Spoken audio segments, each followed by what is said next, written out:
Present. I'm here.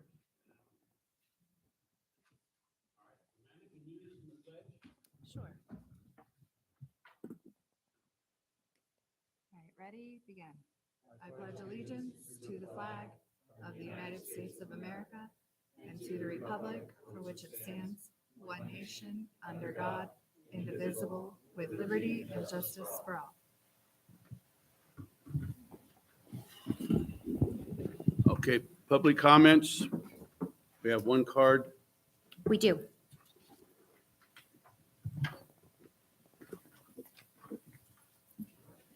Is it Brian? Yes, sir. All right. You can take the podium there, Brian. Okay.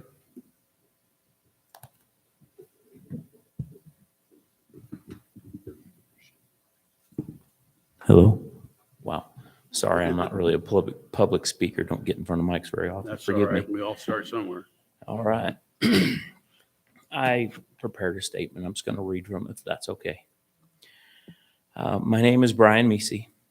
Up until today, I held the position of low voltage technician with Apple Valley Unified School District. I was charged with the installation and repair of intercoms, security and fire alarm systems, and security cameras, to name a few. Until February of this year, I held the position of service manager in the security field for 11 years and have worked in the industry for nearly 30. In other words, I've been doing this a long time. I take the job of safety and security very seriously. You will not find an individual who cares more about the safety and security of the children, staff, and teachers of Apple Valley Unified School District, nor a man who's more dedicated to the school system. Each week since my employment began, I met with the director and the manager of the IT department to discuss any issues, needs, and concerns I might have, as well as any concerns they might have with me. At no time was it indicated that I was doing anything wrong, and in fact, just the opposite was true, with comments like, "We understand you're the one that took care of that for us, and we appreciate your honesty and candor with us during these meetings." Also comments like, "We're glad you came here. We really needed your help." And even, "You're doing a great job." Just this past Friday, it was even discussed that we were going to miss these weekly meetings once my probation was finished. And it was even suggested that we continue these meetings after the probation, though that comment was made with a little bit of levity. That was just last Friday. Yesterday afternoon, I left to take care of a serious ongoing issue at Vanguard. Most of the way there, I was texted by my director and asked to return to the office. I did so. I was taken into the director's office by Jason, an HR representative. I was told my services were no longer needed, and I was being let go without cause. After every indication up to that point that I was fitting in and doing a great job, you can imagine my surprise. I love this job for several reasons, but none more than it gave me back my family. My last job was very demanding and kept me away from home every week, all week. I missed so much.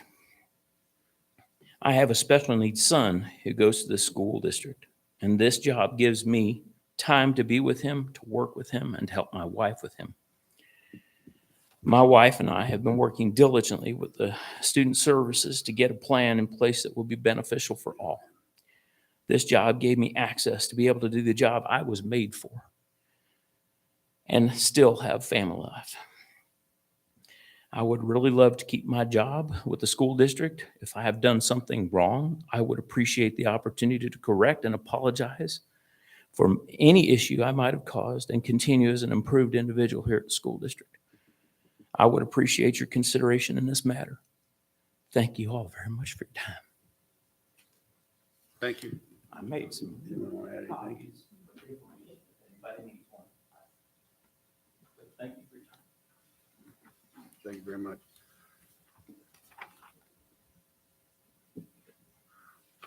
Okay, we're going to go over what we're going to discuss in closed session. Number one, pupil personnel, admission cases, AD number 1, 23 through 24, and AD number 2, 23, 24, and annual reviews, AR number 1, 23, 24 through AR number 5, 23 through 24. Number 2, conferences on litigation, Government Code Section 54956.9, current litigation, 8 cases. CIVDS 1907172, CIVDS 2011183, CIVDS 2022956, CIVSB 2111303, CIVSB 2220303, CIVSB 2218676, CIVSB 2227023, CIVSB 2304865, Government Code Section 54954.5 and 5.956.9.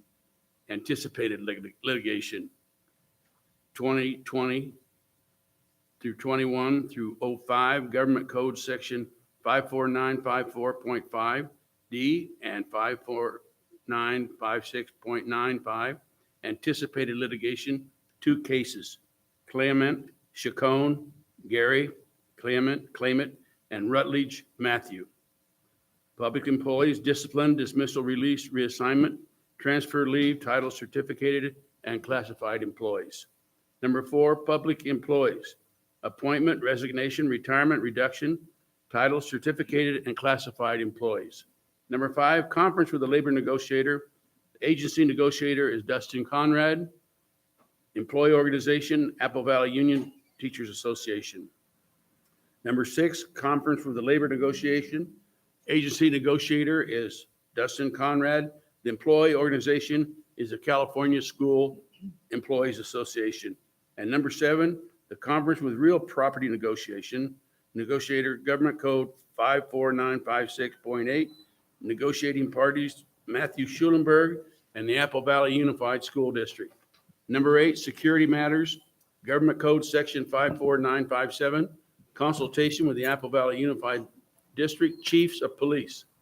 I would now like to ask for a motion to go into closed session. Mr. Bender, before a motion is taken, just for clarification, Mr. Conrad is not here, but Mr. Schulenberg has the backup for negotiations. He Okay. is on the teams, so. All right, thank you, Maria. Made a motion. Second, Gary, all in favor? Aye. Aye. Okay.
All right, we'll bring this meeting to order.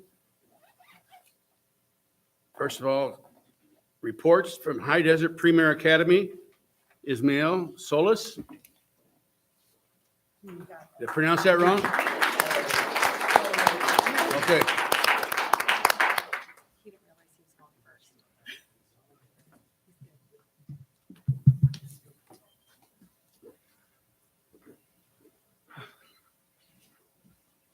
Do I start? Yes.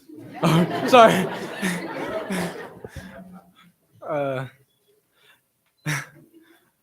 Good evening, President Bender, board members, Superintendent Nelson, and Executive Cabinet.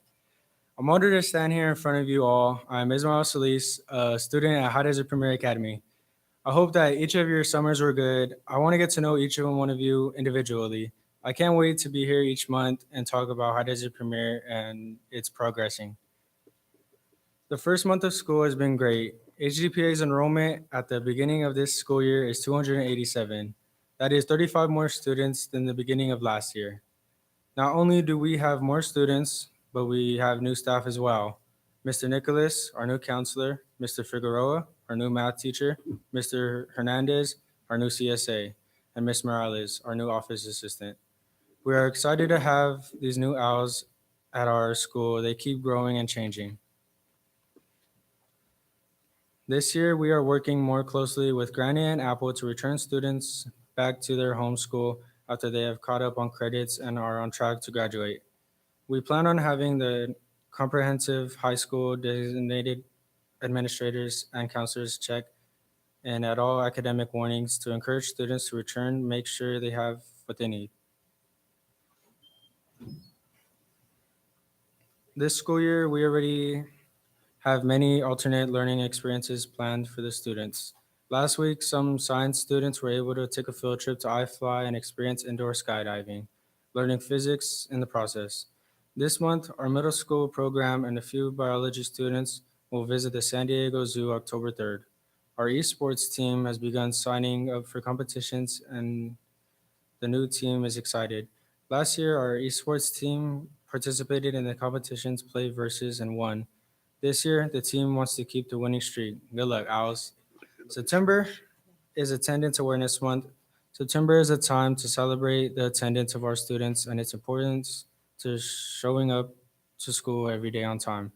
Our office staff is working hard on keeping track of students who are missing days on tardy to school often. They are making phone calls, going on home visits, and checking in the students regularly to ensure that both students in independent study and on campus are participating in school daily. Suicide Awareness Month is also in September. It was declared Suicidal Awareness Month Prevention in 2008 in recognition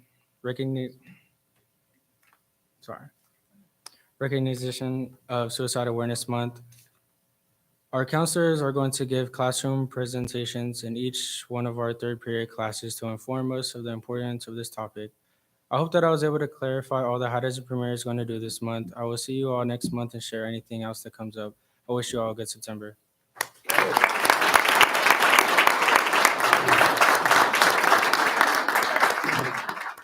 Yvette is absent today, and Hannah is the junior class president who will serve as the nice rep for Granite Hills High School.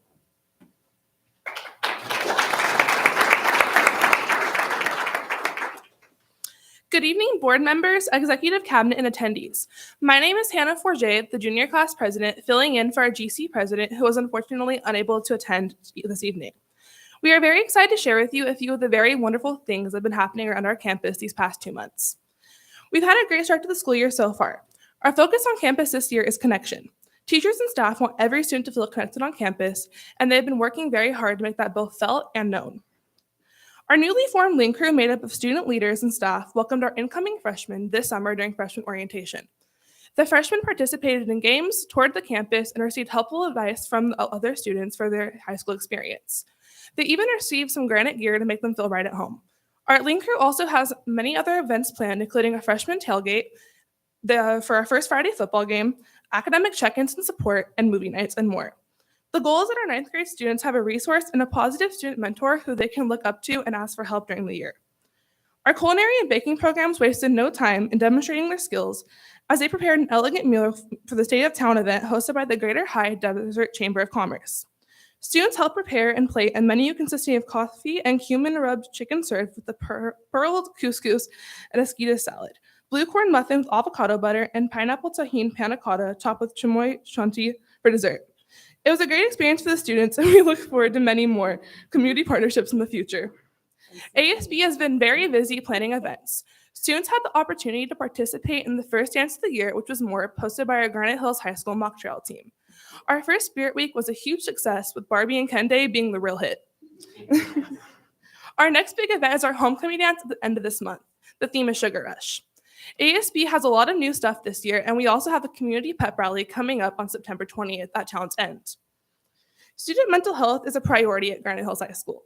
Last month, we welcomed a guest speaker from the San Bernardino County Superintendent of Schools Tobacco Use and Prevention Education Program to speak to students about the negative effects of self-medicating with controlled substances and vaping, and encourage students to reach out to a trusted adult on campus for help. September is also National Suicide Prevention Awareness Month, and the Cougars will be promoting awareness all of next week with the Spirit Week. Starting off Monday strong with a purple and teal color for suicide prevention, and concluding with the USA Day pep rally on Friday. It has been a very busy start to the year in athletics. Our football team started the season off right with the win against Palm Springs and is currently 2-1 with an away game tonight in Yucca Valley. Cross country hosted their first home meet yesterday, and boys water polo has had a strong turnout this year and is hoping for a great season. Girls tennis is 2-2 and looking to defend their title league once league play begins. Girls volleyball is currently 2-1 in the Desert Sky League, and the girls are playing very well. As always, we thank you for your support of Granite Hills High School and look forward to sharing more with you next month. As always, Maroon and Gray lead the way.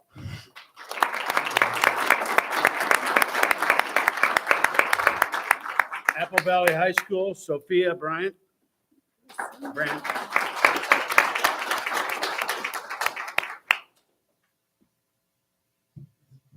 Thank you. Yeah, I think so. Good evening, members of the board and attendees. My name is Sophia Brandt, and I'm the Apple Valley High School Associated Student Body Line President. I'm so honored to be here in front of you today to share what our school has been doing, and I'm very excited for the upcoming year. I just left a little bit early from one of our biggest events of the year to be here to speak to you. Tonight was our bonfire for tomorrow's 54th annual bell game against our historic rivals, the Victor Valley High School Jackrabbits, or as we like to say, the Bunnies. We've been celebrating all week with spirit days, a bunny scavenger hunt, and special decorations all over campus. And yesterday, our drama club had an improv competition against the Jackrabbits, and they won the dumbbell. Our win tomorrow will mark 12 consecutive years of victory against the Jackrabbits, and I'm so excited to cheer on our team and watch the lively crowd, especially the fire pit, our student section. We are so thankful for our band who have been performing at football games and pep rallies, for our camp film crew who captures amazing photo and video content at all of our sporting events, and for our sports medicine program for keeping our athletes safe and healthy. Our other sports are also performing amazingly this year. All of our volleyball teams have been doing great this season, but especially our freshmen who have a perfect record in their in their normal season. Cross country's preseason started yesterday, and their first league meet is on the 21st. And girls tennis had a meet yesterday in Big Bear and won 17 out of 18 of their matches.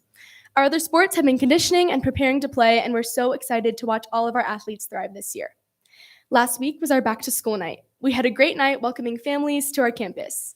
Students were able to check out the wide array of clubs and sports we offer during lunch and in the evening at our Club Rush.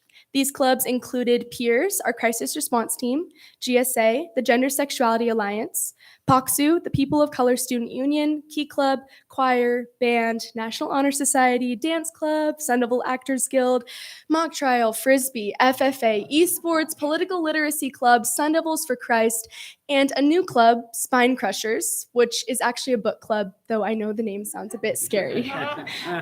There were also sports like swim, wrestling, tennis, basketball, track, and cross country on the lookout for new athletes.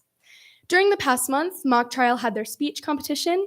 Camp seniors created amazing music videos, which I recommend watching on the camp YouTube channel. Advanced Ceramics took a field trip to the American Museum of Ceramic Arts in Pomona. Our Sensations Choir performed in the back to school recital. MAST had AVHS alumni come in to speak to students, and seniors started off their year with Senior Sunrise. In September, Key Club will be participating in the Apple Valley Community Cleanup. FFA is working on getting their greenhouse ready for the year.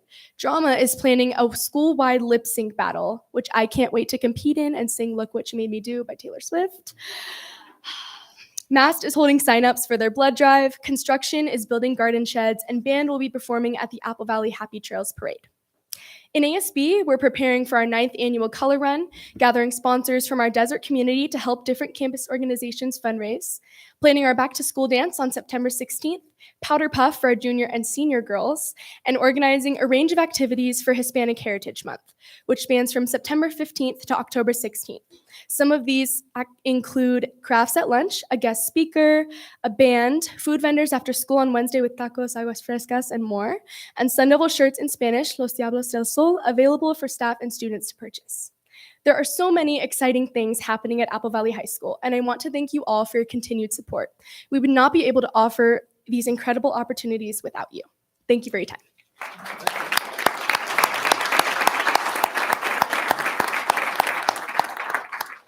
Representative from CSEA, Nicholas Garrett. I do not believe he's here tonight. Okay.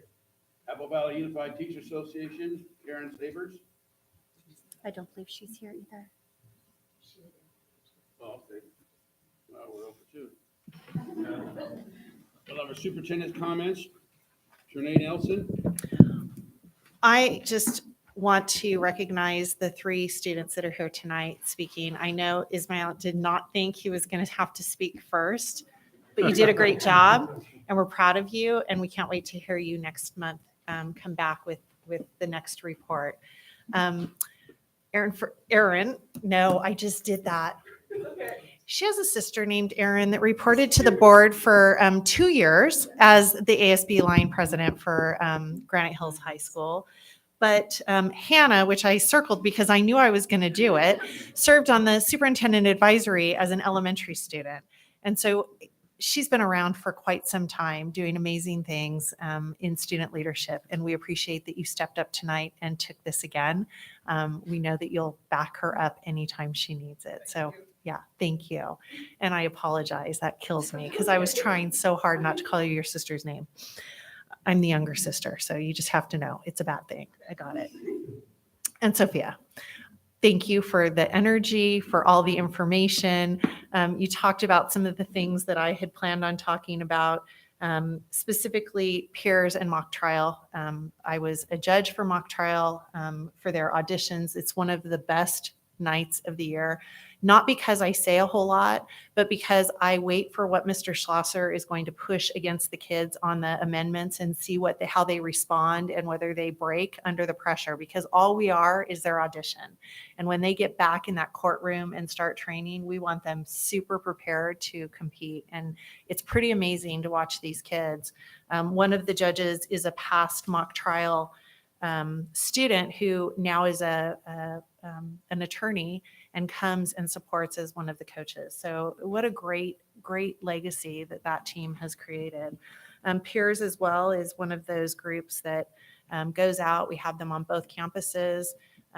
We've had training this past week. I was able to sit over on get the startup going and just to see their faces and know that they're there to support their peers in the time of crisis or in an event when it's better to have somebody your age sitting across from you than an adult is pretty powerful.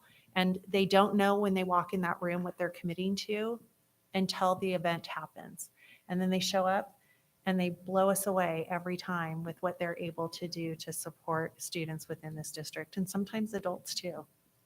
So I know that, Sophia, I don't know, are you trying to get back? Oh, no. Okay. Okay. Well, we know this is a big night for you guys, and we know that homecoming's coming for Granite, and we know that there's a lot of events getting ready to happen at High Desert Premier because of Student Voice last year. I know they're continuing the work, and we will continue Student Voice. I was able to attend the county it's called the county update for state of the county. Thank you. 2 board members were able to attend with me yesterday. It's part of our Greater High Desert Chamber of Commerce. So it's all of the communities in the high desert, and the county came and reported all of the statistics and information regarding the high desert.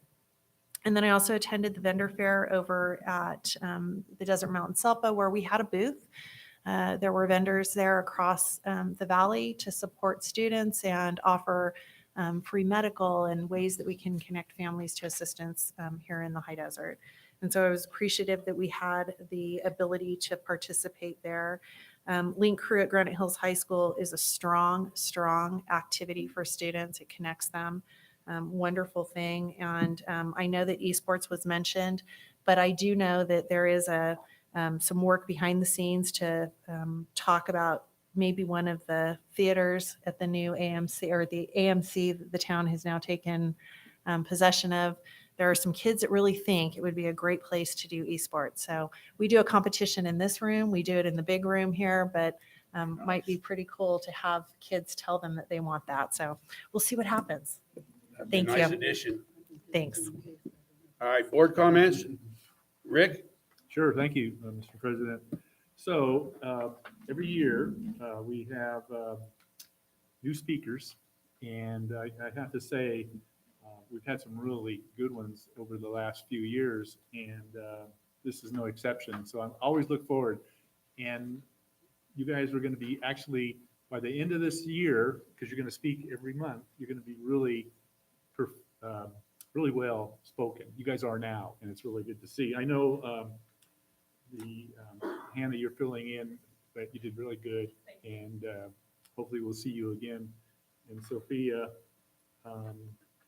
you're already a natural, so I can only imagine, but look forward to that. And I want an update next month on when we win Bell game. So, I'm pretty sure. I know, but still want the update. You know, want to have you, give us a presentation. So, good job, guys. See you next month. Thank you, Dennis. All right. Okay. Amanda? Okay. Ismail, I know it is so hard to go first. You did excellent. I know when you went up there, you probably were not expecting to go first, but you did rock it. So thank you very much for taking the plunge. And I have to say, I saw the photos of iFly online, and I was kind of jealous. So I might have to go check that out. I don't know if I would do it or not, but I was jealous. I was looking at them. I was like, that looks kind of fun. It did look fantastic. And Hannah, thank you so much for coming and speaking to all of us. And I absolutely love your earrings. Those were, when you were up there, I was like, are those croissants? And then you started talking about all the food, and I was like, those earrings were perfect for that address. Yes. And as well, Sophia, thank you for sharing everything. As an English teacher, Spine Crushers is a club I could totally get behind. I was like, you first mentioned it, and I was like, that doesn't sound like that sounds like a risk management club. And then I was like, oh no, I could do that. And then I just have to say, bell game. So I think a lot of people in the room know I do teach over at AVUSD, and my campus happens to share the parking lot with Victor Valley High School. But I will probably be wearing my Sun Devils t-shirt tomorrow. So I got one. I got it. I got orange. I'm ready to go tomorrow. I might not have a job on Monday, but I will. I will be ready for tomorrow. I want a picture. Oh, I'm ready. I'm ready. I got the shoes on right now, but I'm ready to go tomorrow. But yeah, no, I'm hoping in the next month to get out around and see some more of things going on around the district. This month, I did get a chance to go to the Sensations performance with Maria, and that was fantastic to hear some of the voices. And then, as Superintendent Nelson mentioned, the State of the County breakfast. It was just nice to kind of hear what's going on in the county, especially as far as what's being done with the fentanyl crisis, and just like to really protect our kids. So definitely glad to see that we're moving in that direction and going to be keep protecting those kiddos. So that is all I've got. Very good. Okay, Gary? I just want to say congratulations, kind of district-wide, to all the schools for a very successful opening of the school year. Went around and visited some of the back-to-school nights, and they were, everyone that I went to was very well organized, very well attended. The parents and the students were extremely, and the teachers were extremely enthusiastic. In fact, Mrs. Rice over at the Vanguard in her 7th grade science class, she absolutely had all the parents just captivated with their various science demonstrations and so on. I think some of them wanted to come back and maybe see if they could sneak into class to get some explanations of how some of these things were going boom and gathering all their attention and so on. But just very, very successful opening, just tremendous back to school nights. And it was just great to be on the campuses and see the parents, the students, the teachers, the administrators, classified staff, everybody just excited to be back getting to what we love to do, which is minister to kids and help kids. So thank you kind of district-wide for some very successful back to school nights. Also athletics, of course, has been mentioned, as our student representatives mentioned, the athletics is back, and I had a chance to visit some of the activities around the district. Some of the ones that get a little bit less attention, girls volleyball. It was Apple versus Granite, actually. And there was so much energy in that gym. I almost think it might have registered on the Richter scale. There was so much. In fact, I came out of there and it seemed like my ears were still ringing for a couple of days, the cheers, but the sportsmanship, the effort, both schools, the coaches and the players really have a lot to be proud of. The same thing with girls tennis, Granite versus Oak Hills. Tremendous sportsmanship. The students or players were playing really hard. Talked to the coach, and coach said, most of the players were new this year, but yet they've already just in a few weeks progressed so far. So just want to say, kind of district-wide, as academics, athletics, and activities have started again. They've started on such a positive note, kind of universally all across the district. So students, teachers, administrators, classified staff, district staff, just a congratulations and a thank you to the entire Apple Valley team, because this year has started out just fantastic, and I can't wait to see where we're going to be going this year. I know some great things are going to be happening. So thank you to everybody involved. Very good. Maria? I'm going to start out by thanking the three speakers. You all elevated us as Apple Valley School District people. You made us proud by the way you presented, and you were ready to showcase what you have. Just listening to you, I wish I have a second turn at being a kid again, so that I can be in the classrooms and actually enjoy some of these activities. At the last board meeting, I did request to visit schools. I have to start out by saying thank you to those principals that jumped on it and got me into their school. I do realize that you all have a busy, very busy schedule, and you had an activity planned the week that I had requested. So you were able to accommodate me and still have your activity with the superintendent on that day. But I'm going to start out with the first school that I went to, and that was Sandia School. When I arrived there, they had a STEAM assembly. So I sat in the back like a fly on the wall. I wish they had left me as a fly on the wall. So it was very interesting when the kids all turned around to look at me, and I thought, ooh, I just want to be here and enjoy your space. I had the opportunity to see the computer system they have in their classroom that was so fascinating. And it is a system that is at the door, and all of the kids who need to excuse themselves have to type in. And if the restrooms are all taken, you can't go. And I thought that was so cute to see that. And I felt that was a good way to manage student movements. And in the event of an emergency, we'll know where every kid is. So I really appreciated that. Then I went on to Vanguard. When I arrived at Vanguard, I visited so many classrooms. I even visited the parent center, the family center. and to see the control, how the parents are managing what they would like to see on their campus. Just a parent run. And it was very fascinating to see that. Um, and to see there was a teacher who was having, I've talked about safe and civil schools a lot. And since I went, it has now become like my oxygen. Everywhere I go, I'm looking to see are they, where are they on the safe and civil program. So in Vanguard, it was very evident. It was everywhere. All the teachers had their champs thing up. I have not been part of champs because I went to the leadership piece, so I didn't go to the champs piece. So I'm hoping I'll make it to the champs at some point. But the teachers had it. I was so fascinated about it. A teacher who had the light system. It was a light thing around the whiteboard. And that light was to tell the kids what the level of their voice should be. And if the light was showing a different color, everybody was supposed to be working quietly. If it showed another color, they could talk to each other. I thought that was so fascinating. I thought nobody is going to say they don't know the rules because it's right there in front of them. And then I went on to Phoenix Academy. Phoenix was amazing. We went, the principal managed to set it up so that I can go when the groups are not at lunch or recess. So I had to navigate the program.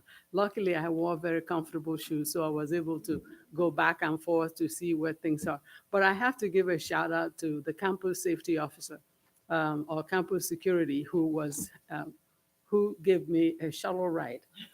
It was the best shuttle ride I can imagine because first she didn't know who I was because I went back and she had no idea who I was, but she had to give me a ride from the upper campus to the lower campus. And she had her little cell phone playing music. And in the middle of the music, she had something about the music that was so good. And she hit me and she was like, yay! And I thought, oh, somebody is happy. And she says, I love my job. I love my job. I thought, I can tell. But that was the best experience. And I told her that I was going to talk about her today. And that was when she really realized who I was. Because she had no idea where I was going to talk about her. I said, I could talk about you at church or somewhere, but she had no idea who I was. So that was a good experience. I have had amazing experiences in these different schools, and I still have an open calendar that I'm going to submit to Kylie so that I can get started again. I do understand there were quite a few principals that have submitted days and have a request. I'm ready. I'm ready, but I just want to look at my own schedule. Then I went to Apple Valley High School. Thank you, Zoe. Zoe gave us a calendar of what was happening all around campus, around the district. So the first trip that I went to was Apple Valley High School, and they had tennis. And I had no idea that the tennis had sections that belonged to home and away. So I arrived and I went to the away people. And I sat next to them, but they had the shade. So I sat with them, and I enjoyed my time and watched the kids playing tennis. And I quickly left that to go to volleyball. I had no idea that volleyball were 3 groups of students. So I stayed for the JV, for the freshman, and for the sophomore. By the time I was done, I thought, I am cooked. Then I went back to Granite Hills High School. I tell you, I have never seen school spirit like that. I had parents who knew their cheer sounds and the cheer movements, and this man that was in front of me was cheering away and doing one of those things, and I thought, I wish I was sitting across from you so I can videotape you. But that particular game was so power-packed that at every point I sent a picture of the score to the superintendent because I wanted her to see how our kids were doing. I was so excited. So Granite Hills High School and the students from Apple Valley High School, you did amazing. And I plan to come back. I went to the Sensations and they were equally good. I recorded them. I played it back on my page because I was just so proud to have all of those students. High Desert Premier, I have been to iFly. I can tell you that the first time that I went with my grandchildren, I thought they were going to leave my heart up there because you just float and you are begging them, please take me down, please take me down. And you guys had the best experience. I can't wait to hear what you have planned this year. Thank you so much for all of what you do. And thank you to the staff of Apple Valley School District. You have been amazing. Thank you. Wow, I'm getting tired just thinking of all the places you went. I know. It's good to be back. I feel a lot better, had the knee replaced, but as far as the history of the Bell game, we win this one to be 11 straight. 12? Well, I want to tell you, there's a lot of history there.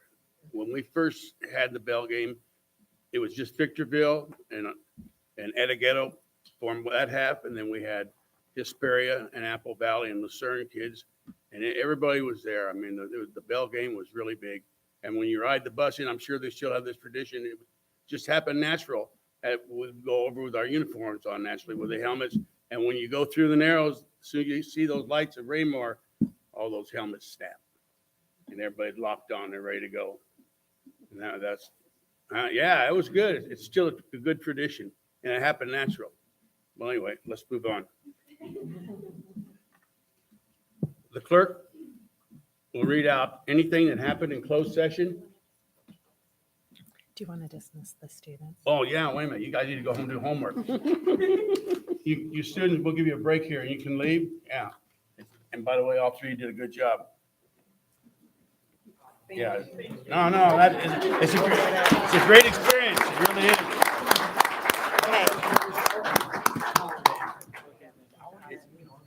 No, keep doing it, man. I had Thank two you. kids that did that. You were good. It really helped them. Thank you. You did a great job. You did a great job.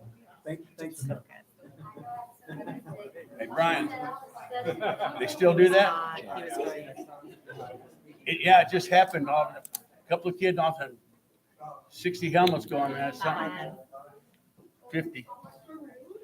Thanks, Hannah. Be sure to tell your sister that I called you her name. Okay. Darn it. All right, Maria is going to All read right. out any action that took place in closed session. We are going to start out with the board deliberations.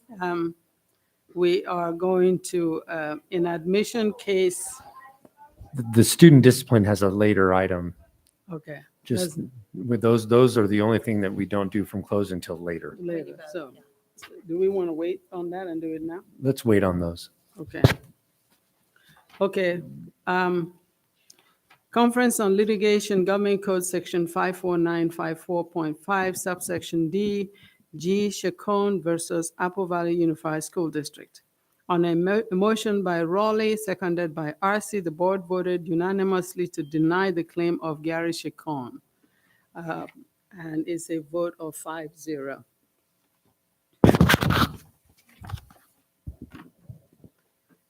Conference on Litigation, Government Code Section 54954, M. Rutledge versus AVUSD. On a motion by Bender, seconded by Buchanan, the board determined to direct the return of the claim to claimant without further action because it was presented too late under Government Code Section 911.2. Now we go to the deliberation. Nothing yet. You'll do that when you Yeah, get to I think the that comes later.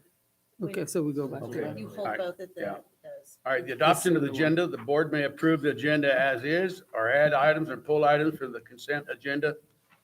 Do I have a motion to approve the agenda? So moved. I'll second it. I'll vote in favor. All in favor? Aye. Aye. Attendance update. Renee Castile, Director of Child Welfare and Attendance.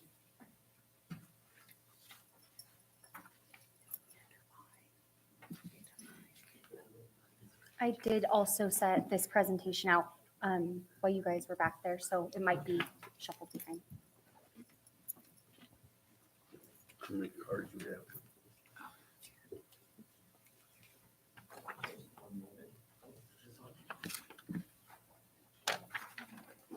Stick this on. You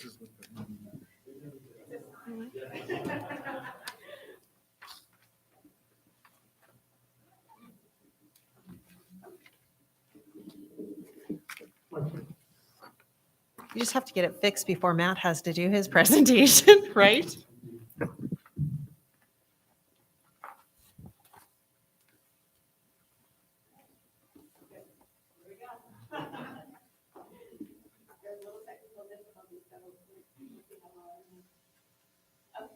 So September, as our students mentioned, oh, by the way, sorry, I'm Renee Castillo, Director of Child Welfare and Attendance. I work with Mr. Foster in Educational Services. All of the board members have a copy of the presentation as well as the magnet that we'll be talking about in a little while. That was given off. So thank you, board members and Superintendent Nelson and cabinet members for allowing me to speak tonight about our attendance. So as our student speakers spoke about earlier, September is National School Attendance Awareness Month. And our focus after last school year coming off the pandemic has been to take a look at our attendance and how we can work to improve that across the district. The pandemic has caused a rippling effect of chronic absenteeism. Some of that is due to the trauma.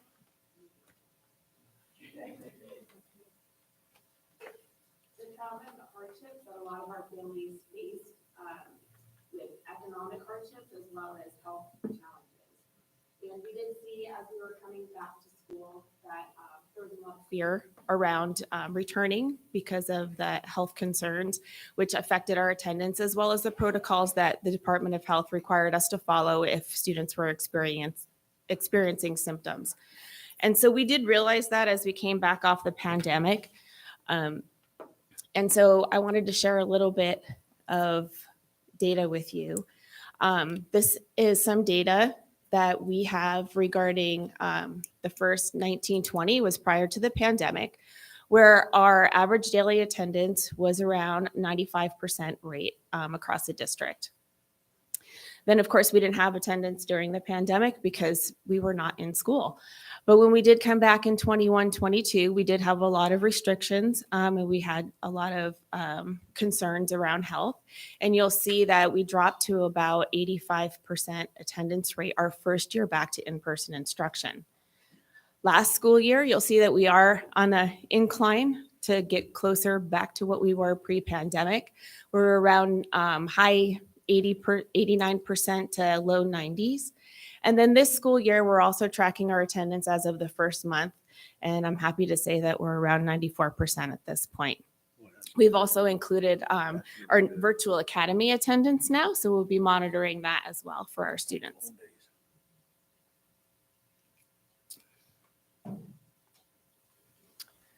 So some of the things that we've learned, even though we do have our daily average attendance in our graphs, we've been working very closely, as Maria has said, with Safe and Civil Schools, and they've brought some things to our attention on how we can better address our attendance and some things to be aware of as we looked at how we were addressing it in the past. One is that our average daily attendance, which was 95%, sounds really good. However, when we look at that percentage, we're still leaving out 5% of our students. And if you're looking at about 14,000 students across the district, there's still 700 students that are chronically absent. That's concerning. That's a lot of students. It's also looking at an average. So it's not looking at some of those areas that may be lower. And so that's one thing that we want to take a look at. Also, when we're looking at doing our letters to our parents, we're looking at a lot of truancy data, and that truancy is defined as absences without permission. And when you look at those types of absences, you are looking at maybe excuses or parents calling in using things that aren't acknowledged by the ed code as being an excused absence. Also, it gets marked that way when we don't have the opportunity to speak to a parent. So if we have tried to reach out to parents and we don't receive any communication back, it remains unexcused. The issue with that is we're missing a lot of important factors. some of those parents or families that we might not be able to get a hold of, they could be experiencing homelessness. Their students could be experiencing behavioral challenges. They could be experiencing some kind of illnesses. I think of my whole list here. And so there's a lot of students that we're leaving out by just looking at our data with those two focuses. So what we're trying to do now is we're looking at our current practices, because what we do now is more reactionary. We wait, we look at our attendance data, and then we respond to that. And a lot of times it is more punitive and reactionary and not so effective. And so we realized through our process that in the end, especially if we're bringing families to SARB, that punishment through contracts, through warnings, that type of stuff has not been effective at helping us to improve attendance. So with our focus through Safe and Civil, which aligns very well with California Works and the California Initiative and Achievement, all three align very well with each other. And we've learned through a lot of our professional development that we've had with them that we need to change our approach. And so what we've learned by that is that we need to be more preventative and more proactive in how we're going to address our attendance issues with our students. And by doing that, we want to make sure that we are putting on an educational campaign, which you may have seen on our AVUSD social media, as well as through the help of our principals and administration at the school site. We're working on educating our parents, our community, and our students about the importance of attending school regularly and the impacts it could have on them if they don't. Another thing that we're trying to do is focus on some general and some tailored strategies. And by that, I mean creating a culture in our schools that is welcoming, and is conducive to good attendance. And we're taking that, and that's something that we're doing across the district, and our principals are doing an amazing job with that already. And then looking at more tailored strategies where they're making it more site specific. They're looking at what are the causes at their particular school site, since they could vary across the district. And what are the barriers that are keeping students from attending regularly, and then putting some supports into place for those students. Another area we would like to focus on is a trend analysis, where we're really taking a deeper dive into our data. We're not so much looking at daily averages or truancy data, but we're using our student information systems to pull up data around different demographic areas. Our students of color, our homeless population, our special education students. We're even going as far as we could even look at maps of the area of our boundaries, as even our bus eligibility, and to see if all of those factors are playing into students' inability to attend school. And then each school site can go ahead and determine what their school is experiencing. And some schools have been already putting some work in place of creating teams that are going to be doing that intensive data dive to determine what's going on at their school sites, and then coming up with ways to approach that and remove those barriers for those families. As we do with our academics and our behaviors, we have our multi-tiered system of support, where those general and tailored strategies would basically be a part of our tier 1. That's what all of our students would be getting. And part of that positive and proactive approach is really celebrating the successes at school, is creating classroom and school-wide incentives, really encouraging classrooms and students to be coming to school and celebrating and welcoming when they're coming back after being sick, or if they're coming back late, or if they come to school late, or leaving early, just changing that conversation with them and letting them know, oh, we're so glad you made it today, rather than, why are you late? Just having that can just change a kid's life in a day. And so those are some of the strategies that our schools are putting into place. For those students that need a little bit more, we'll be looking at tier 2 strategies. It's a little bit more targeted intervention that would be probably reaching out, if you look at our pyramid that we have, to about 10 to 15% of our students, where those tier one strategies, those things that we're doing for everybody, are still not working as well for those students, and they might need something else. So the school sites will come up with individualized. And then the tier three, which is our most intensive, which is about 1 to 3% of our students, that's where we're going to be looking at a function-based approach to school attendance. And what is it that's keeping the student from attending? And what are they getting from not coming to school? Because sometimes those reinforcers that students are getting to stay home are way more powerful than anything that we could do at school. So that's really where we're going to be working with across the board in all of these areas with our families as a partnership, and to work collaboratively to make sure that we have really open communication to let them know that we're here to help them. We're not here to point our finger at them or to make them feel bad. We're here to work together with them and get their students to school so that they can have those opportunities to learn and to achieve and to get their social, emotional, and needs met, which they've really needed after the pandemic. So those are some of the things that we're working on.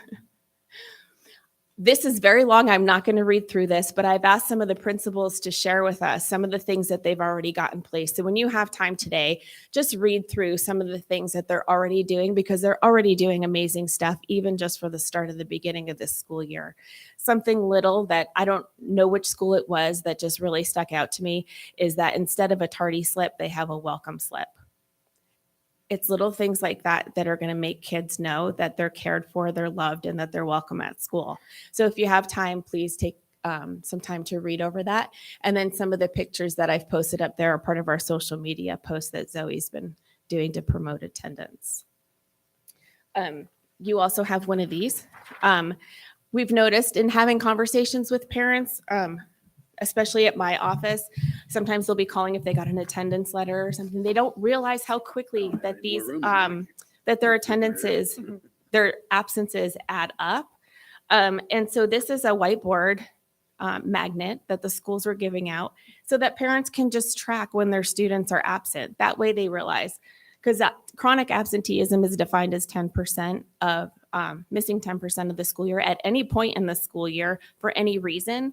And so while we understand that there's going to be excused reasons, it's still not being in class, not having instruction, not having those connections with peers. So we just want families to be aware of their absences throughout the year, and thought this visual might be really helpful for them.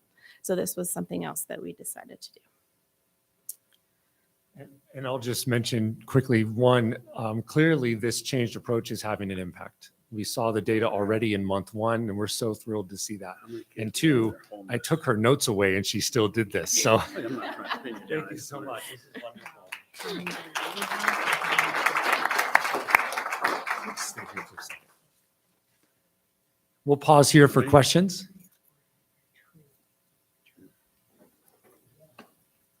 Excuse me, what? Perfect. Thank you. We were talking about your presentation.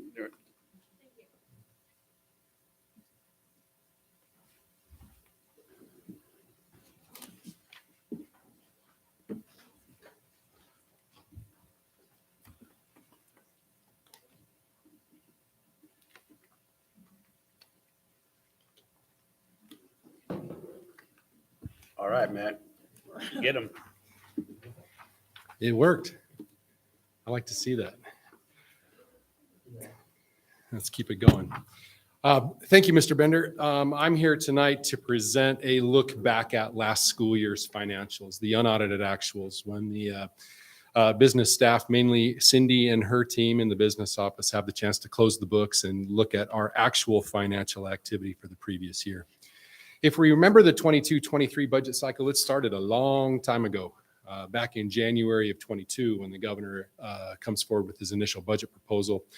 A lot of questions at that time about economic recovery or recession, what's happening. May Revised comes out, May of 2022. Again, that's the governor's update based on current economic conditions across the state and the nation, the COLA calculation, and any adjustments to the revenue assumptions at the state levels based on tax receipts, both Personal income tax, property tax, and corporate taxes are the big three.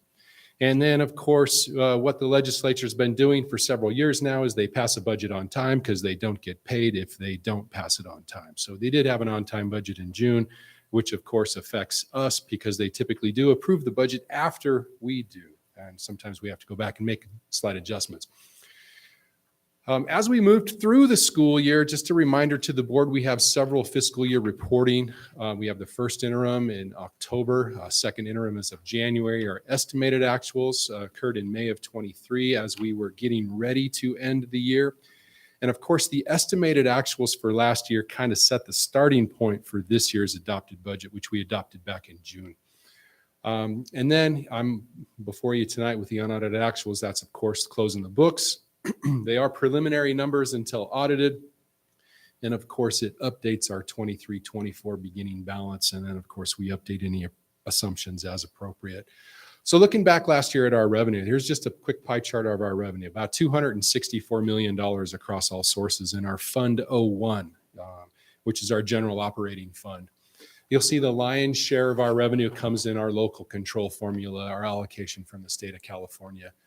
It comes to us unrestricted. Of course, there's our grade span allotments, our grade span adjustments for the TK through 3 class size reduction, grade span adjustment with our high school for CTE programs. There's a transportation add-on, which for this year's the first year in, gosh, a few decades that's actually got a cost of living adjustment for our transportation add-on.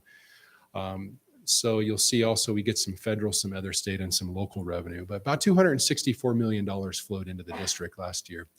And we spent about 246 and a half. You'll see the lion's share of our expenses are the big three: certificated salaries, classified salaries, and employee benefits. Our books and supplies are typically, that's a very typical 5 to 6% of our expenditures. But what kind of was inflated last year was our services and capital outlay. And that's due to a lot of the one-time COVID money that flowed in over the past several years, the governor's different one-time block grants that we got, our capital outlay particularly related to our HVAC replacement project did inflate our typical expenditures because we are using some of those ESSER monies to pay for increased heating, ventilation in our classrooms. So that's a little different than past trends, but that's a quick pie chart of our expenditures last year. Now here's some details, some numbers. Just bring your attention, of course, this is only our Fund 01 operating fund, and we have an unrestricted side, which is the LCFF side for the most part, and then we have a restricted side. Federal revenue, state revenue, a lot of that one-time money is on the restricted side of our budget, and then combined, it just puts those two together. You'll see on the unrestricted side, with 173 million in revenue, we did have 140 in expenditures, a transfer out, and then contribution. That contribution is from the unrestricted side of the budget to the restricted side of the budget to support restricted programs, mainly special education services and our routine restricted maintenance account. But you'll see on the unrestricted side, we ended with a $499,250 surplus on $173 million of revenue. That's pretty balanced on the unrestricted side. So you'll see our beginning fund balance and our ending fund balance. You'll see that reflected there on the bottom of the page. Now, if we go back to estimated actuals really quickly, our estimated ending fund balance back in May was about $24 million. So you see close to a $4 million variance there between May and actual closing of the books. Well, the majority of that, about $3 million, were due to some expenditures that were budgeted last year, items that were ordered last year, were supposed to have been received last year, but were not. So those expenditures did not occur last year. So that accounts for about 3 million of that variance between May and June. And it was pretty much textbooks and school buses that didn't get here on time. So those expenses will move into the current budget year, 23-24. And you'll see the restricted side, same information, the revenues, expenditures. You see that contribution to the restricted side, a positive 32 million. So in the restricted, our ending fund balance actually went up about 14 million. And that's because we have a lot of balances of those one-time funds. that come to us. And those one-time funds that we have several years to spend them. So those funds sit in our budget in our ending fund balance until spent. And you see the combined on the right hand that merely combines the unrestricted and restricted sides of Fund 01, our general operating fund. So on the unrestricted side, here's our components. You'll see that's what makes up our 27.9 million. In the assigned committed, those are funds that the committed funds in there, the board has passed resolutions to commit funds to support a couple of programs specifically. Number one was through the Public Agency Retirement Services, PARS. Several years ago, we did a retirement incentive across our system, and we had over 100 employees take advantage of that. That's a five-year payment plan. We're a little over $1 million we have to pay each year. So we do commit funds in our ending fund balance to make those payments. And then we also have a retiree health and welfare program that was recently negotiated into with our bargaining units. So we commit additional funds.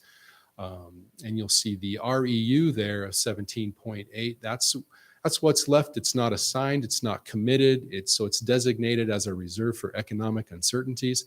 And you'll see the 3% required there is 7.4. So we do have in our ending fund balance, as we look backwards, we had some additional funds there. Now looking forward into the 23-24, I would like to remind the board, as we adopted our budget for the current year, we did adopt a budget with approximately $8 million of deficit spending in the current year plan.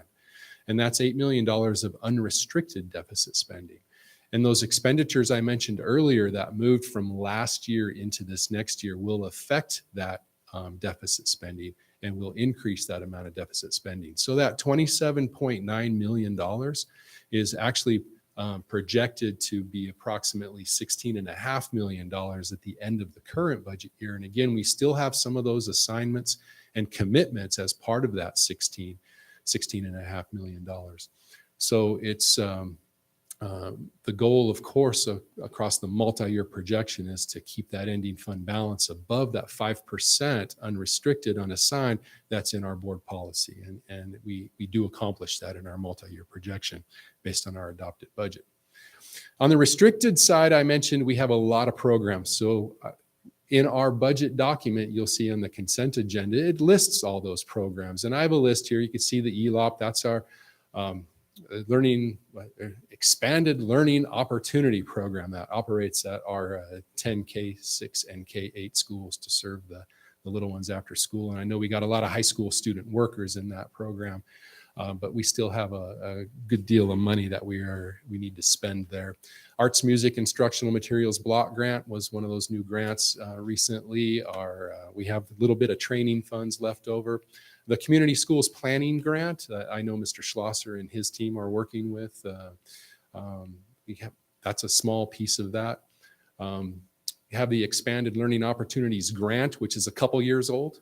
We have our Learning Recovery Emergency Block Grant. And then, of course, we do have some routine major maintenance carryover funds to the tune of $1.8 million. So that's what makes up the restricted side of the budget.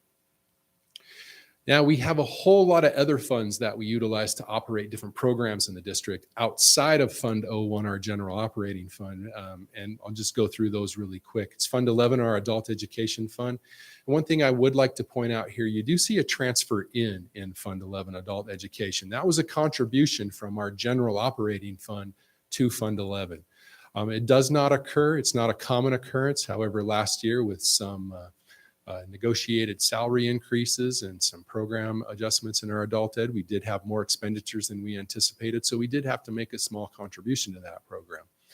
Fund 12, Child Development, that's our preschool program. Fund 13, Food Services, that of course is nutrition services, feeding all of our students. A free breakfast and a free lunch every day if they choose to take advantage of that. Fund 14, our deferred maintenance program. This program prior to LCFF was funded by the state on an annual basis, but was rolled into the LCFF by Governor Brown several years ago. We continue to make a contribution to this of $600,000 a year because we recognize we still have deferred maintenance projects that we have to do at our schools. And these are typically the larger maintenance projects.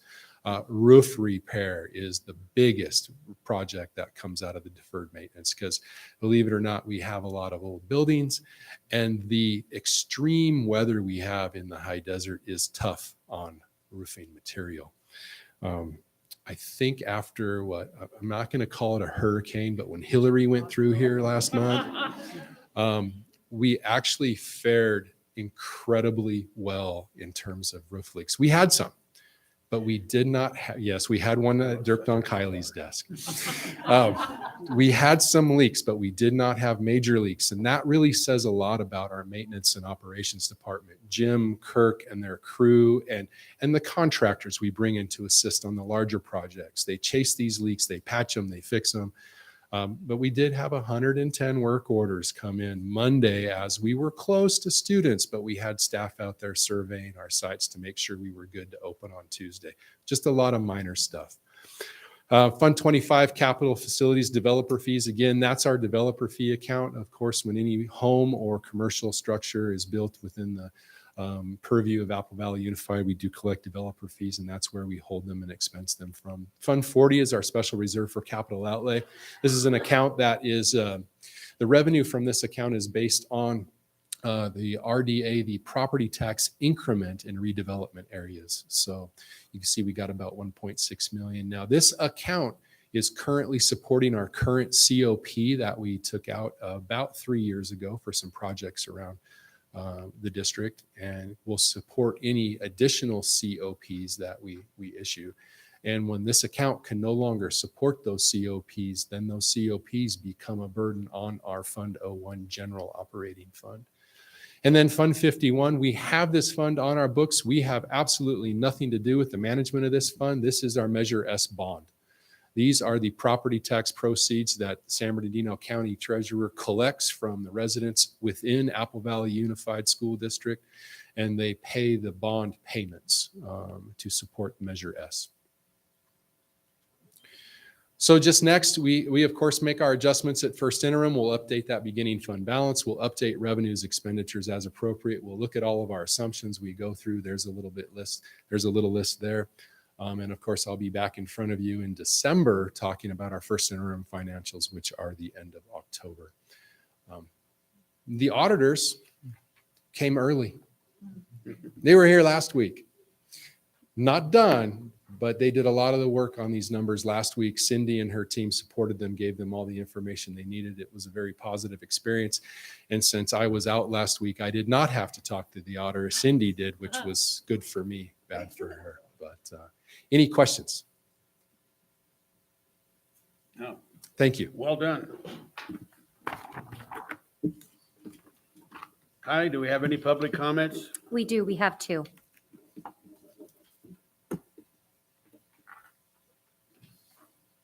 Francisco Reyes?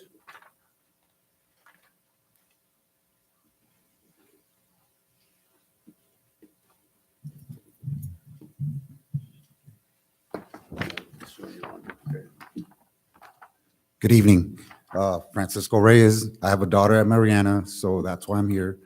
The lack of facilities, there was a lot of excitement up here in regards to athletics earlier. And so my daughter goes to Mariana. They don't have a field to do PE. They don't have a locker room to change for PE. And so it would be like if you guys came in your nice suits and ran for a mile before you guys started this meeting and then sat here and sweated all throughout this meeting, right? So, you know, let's put ourselves in their shoes and do something about that, because it's been like that since 2008 and it's 2023.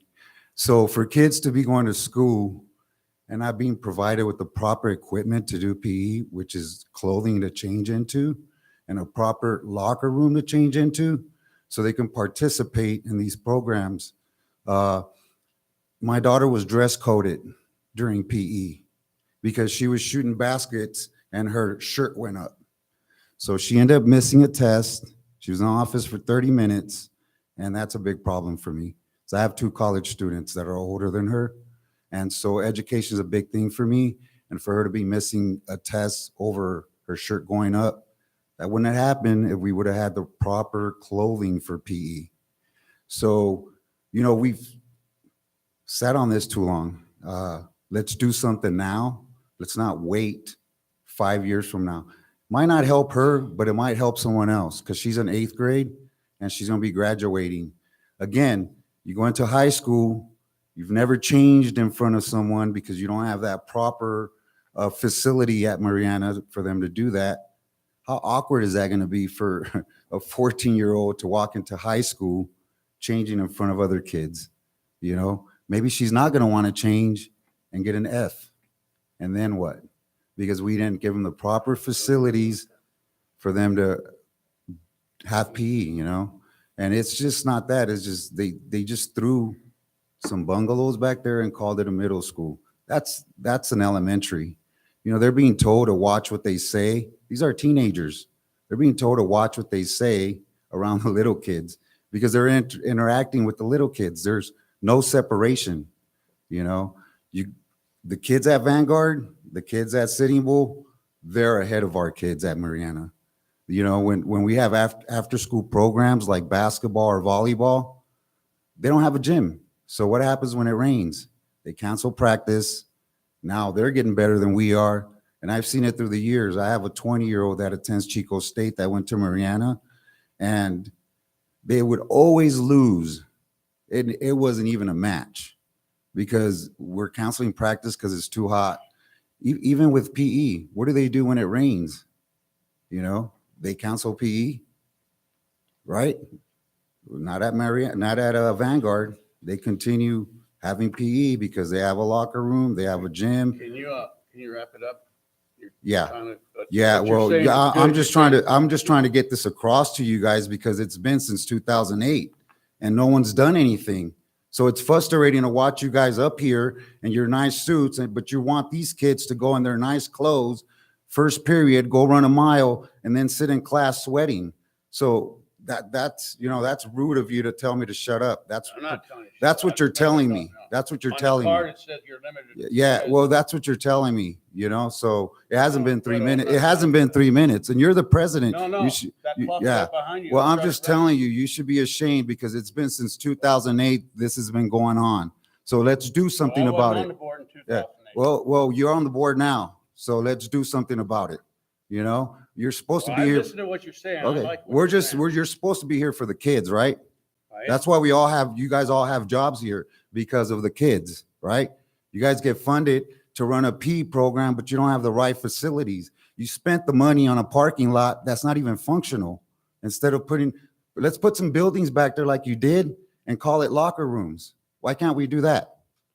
Thank you for your time. Thank you. Okay, thank you. Next, Lucia Martinez.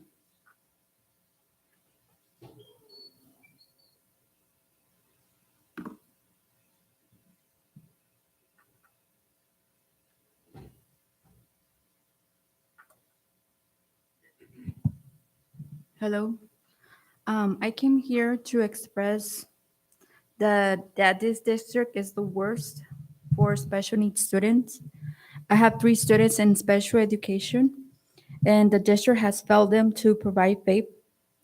I want to know where the funds go for the services. I tried communicating with the superintendent, and it seems that here at the high desert, the employees don't care about their job or their students with disabilities.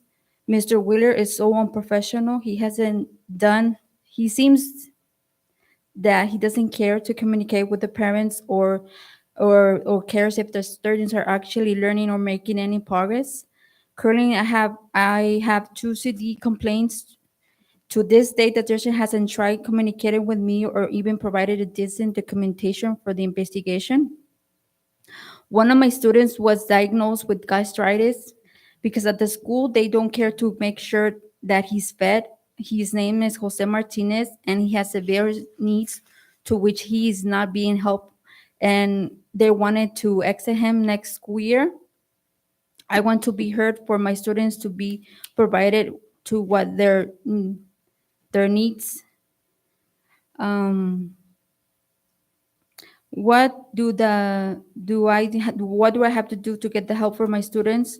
Does the superintendent and the board look at the care more about the general education than the special ed? What is reported in my students' IEPs are just words and a piece of paper. Thank you. Thank you. Thank you.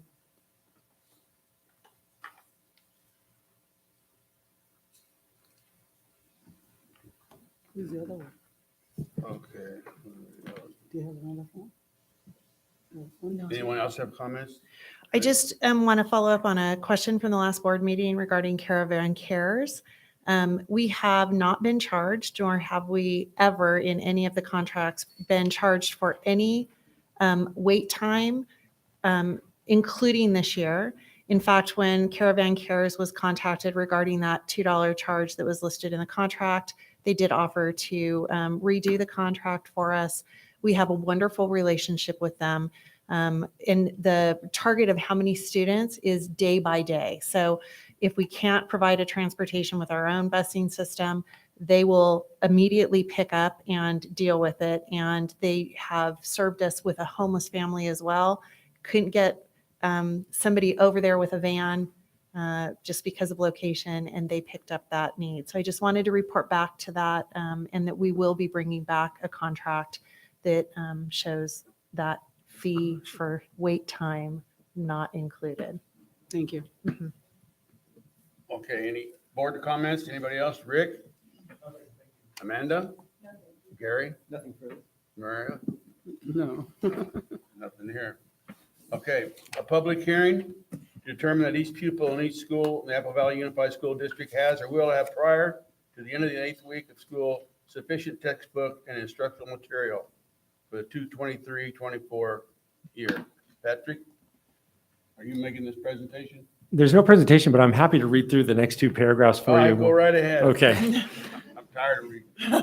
This hearing is Education Code Section 60119 and the CCNR Title 5, Section 9531C require the governing board of any local agency receiving instructional materials funds from any state source to hold a public hearing on the sufficiency of textbooks or instructional materials by the end of the 8th week of school.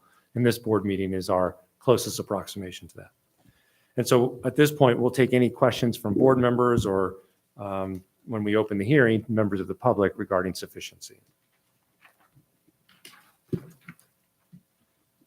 And maybe before that, we go ahead and Mr. Bender, if you'll open the hearing and mark the time. Okay, now open the public hearing regarding the pupil textbook and instructional materials. We'll start this at time opened at 8:25. Now, does anyone have any comments? I do have a question regarding that. I know the answer to the question, but I think the public needs to know the answer.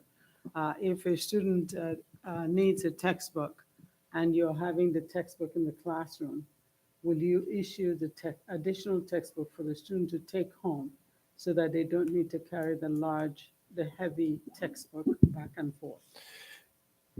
In cases where that's really the best option, for example, if there's a split household or a situation where there's something being assigned out of a book and they really just need to have one at home, we will assign a second book.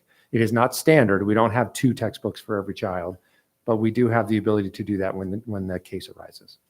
But when you do that, you wait until about the 6th week of school, because otherwise they come to school, then they move, and you lose a textbook. I know that. So you got to be careful when you do that, or you'll be buying double textbooks. All right, time closed. We'll call that 8:27. I need a motion to adjourn to a public meeting of the Apple Valley Unified School District Public Facilities Corporation for new business and deemed necessary. I'm on. I'll second. All right, and we'll call this at 8:28. That's a fast minute. Okay, Okay, Public Facilities Corporation. Roll call, Maria Para, President, Amanda Buchanan, Here, present. Rick Raleigh, Here. Gary Assi. Here. Okay. Authorize the filing of the annual registration renewal report, RRF 1, and the annual treasurer's report, CTTR-1 forms with the Attorney General's Registry of Charitable Trusts. I need a motion. So moved. Second. All in favor? Aye. Any opposed? It is recommended that the Board of Directors adjourn the meeting of the Apple Valley Facilities Corporation and reconvene the regular meeting of the Apple Valley Unified School District Board of Trustees. The time is 8:27. I think we opened it at 8:20. I need a motion to adjourn this So meeting. moved. I'll second. All in favor? Aye. It is recommended the Board of Trustees discuss and take action on the following items. Approve the recommendation of the administrative hearing chairperson effective immediately on admission case AD number 202324. I have a motion. I have a correction. There's a readout. Okay. It's That's a right, you reader. do. In admission case AD number 1, 2324, to amend the hearing panel recommendation to read as follows: to not admit the student at this time. I need a motion. I move we do that. I'll second. All in favor? Aye. Okay. And then admission case AD number 22324, to not admit the student. In the case of this student, to not admit the student. I need a motion. So moved. I'll second. All in favor? Aye. Aye. Any opposed? Okay, go on. All right. Annual review AR number 2023-24. Do you have a motion? And you can take numbers 1 through 5 in a single Okay, let's motion. just do that. 1 through 5. So moved. I'll second. Second. All right. Any discussion? Nope. All in favor? Aye. Approve the certificated classified personnel actions as listed. Motion? Make a motion. I'll second. Any discussion? All in favor? Aye. Aye. Approve the recommendations for requested leave as noted. I make a motion. I'll second it. Any discussion? All in favor? Aye. Here's one we've been waiting for a long time. Approve the agreement with SGH Architects for the district's Granite Hills High School Athletic Facility Project. So And I'd like to make a motion I'll that we make do a that. Hell no, I've been here too long. You paused. That's why I got it. I got the motion. I'll second All right. it. Aye. Any discussion? No. I'd just like to say that, go ahead and introduce the gentleman, will you please? Well, thank you, Mr. Bender. Yeah, I would like to introduce in the back, you'll see Mr. Scott Griffith. He is a managing partner with SGH Architects, and he was able to join us this evening. He's been a pleasure to work with, even in negotiating this contract to get it put together for this project. I know the folks at Granite Hills are excited. I know his team at SGH is excited to get this project underway. And we were hoping to soon have our first of several programming meetings where we'll talk about concepts and maybe someday we'll have some nice artist renderings and some things like that. But I want to thank Scott for joining us this evening. Thank you for being here. There's a lot of kids, former kids of mine, a lot of kids that are in the valley that are really looking forward to this. Absolutely. I just want to say I appreciate you entrusting us with this fantastic project. And super excited to get started. And, thank you guys very much. Thank you. Thank you.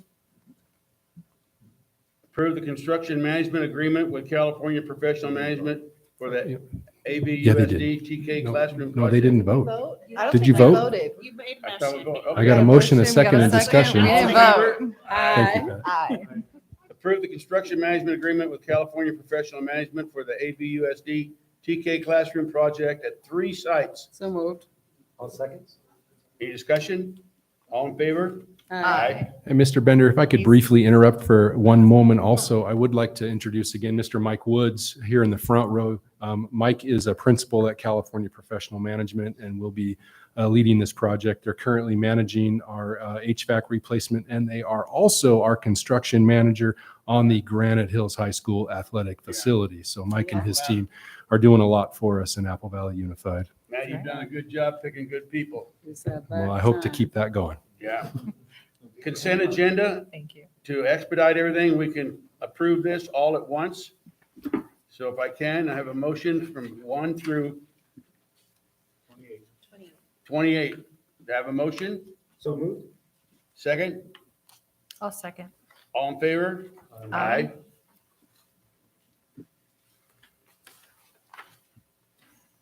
Closed session, we don't have another one. Closing items, signing the documents, we'll do that. Now I'll entertain a motion to adjourn. Do we have another closed session? No. Did anybody want it to have a closed session? That's the question. Oh, no, I don't know. Someone wanted a closed session? Yeah. that's the Unless you're a question. masochist. Okay. Adjournment, do I have a motion? So moved. I'll second. All right, all in favor? Aye. Okay, thank you. Thank you for coming. You've seen democracy, a little bit.